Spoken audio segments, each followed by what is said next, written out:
ધાનેરા તાલુકામાં લાખો રૂપિયાના કૌભાંડને લઈ જાગૃત નાગરિકોએ સરકાર પાસે તપાસની માંગ કરી। જો યોગ્ય તપાસ કરવામાં નહીં આવે તો આંદોલન કરવાની ચીમકી ઉચ્ચારી।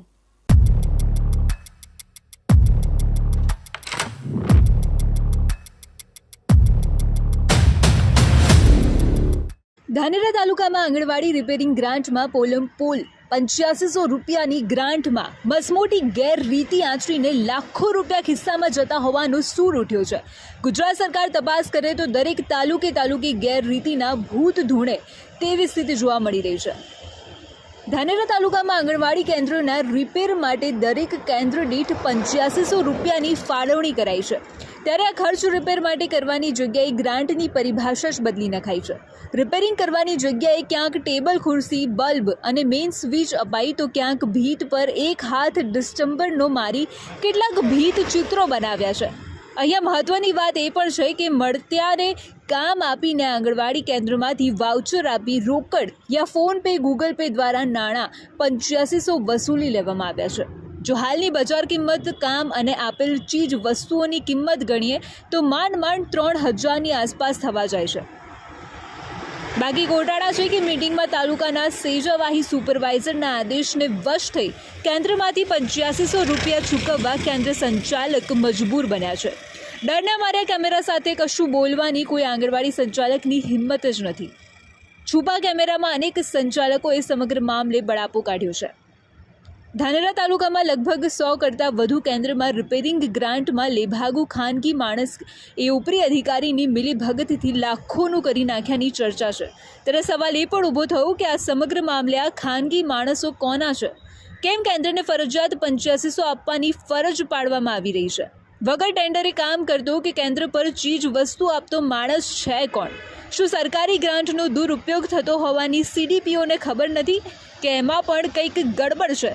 જે હોય તે પણ ગુજરાત સરકાર એક્શનમાં આવી સચોટ તપાસ કરે તો ખબર પડે કે 8500ની ગેરરીતિની મલાઈમાં કોણ ભાગીદાર છે। ધાનેરા તાલુકામાં લગભગ 139 આંગણવાડી ચાલે છે અને એમાં ઉપલા અધિકારી દ્વારા કોઈક સરકાર દ્વારા 8000 સહાય આપવામાં આવે છે। એમાં એમના મળતિયા લોકો રહી અને કમિશન લઈ અને 3000-3500નું કોઈ પંખા હે, કોઈ ટેબલ હે, કાંઈ એવું 2 ગોળા મૂકે અથવા ચૂનો કરે અને એવું બધું કરી અને આ ભ્રષ્ટાચાર કરે તો એના અમે સરકારે પગલું લેવું જોઈએ ને એમની નોંધ લેવી જોઈએ।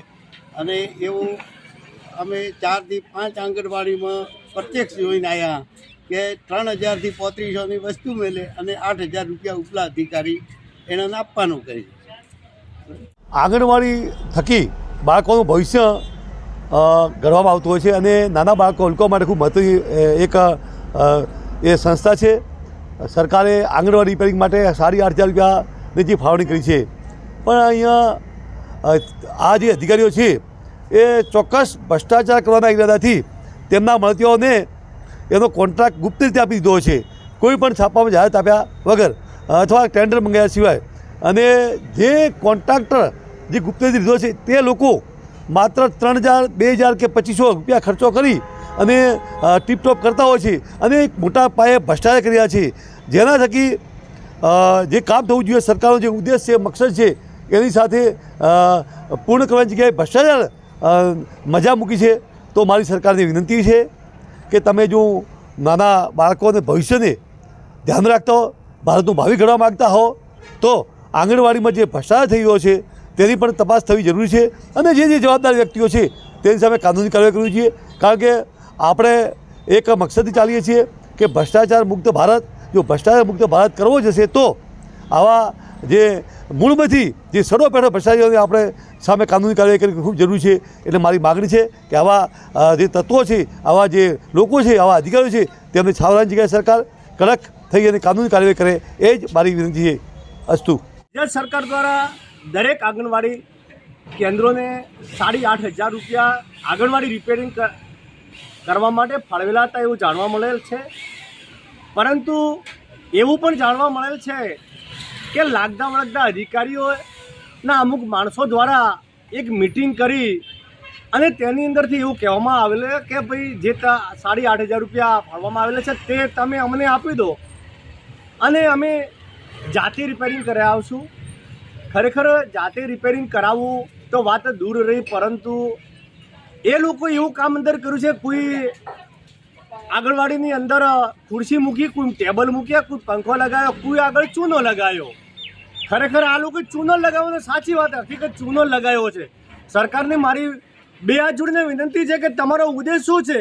3 થી 5 વર્ષ સુધીના નાના ભૂલકાઓ માટે બાળ મંદિર એટલે આંગણવાડી કેન્દ્ર, બહેનો માટે કુપોષણ કોઈ બેન ન રહી જાય, એને પૂરતું પોષણ મળે એના માટે આંગણવાડી. અને આની અંદર પણ જો આવા લાગતા વળગતા અધિકારીઓ ચૂનો લગાવવામાં જો પ્રયત્ન કરતા હોય તો સરકાર જાગૃત થઈ અને જે લાગતા વળગતા અધિકારીઓ એની સામે હું તો કાયદાની કલમ ફોસી જ મળવી જોઈએ.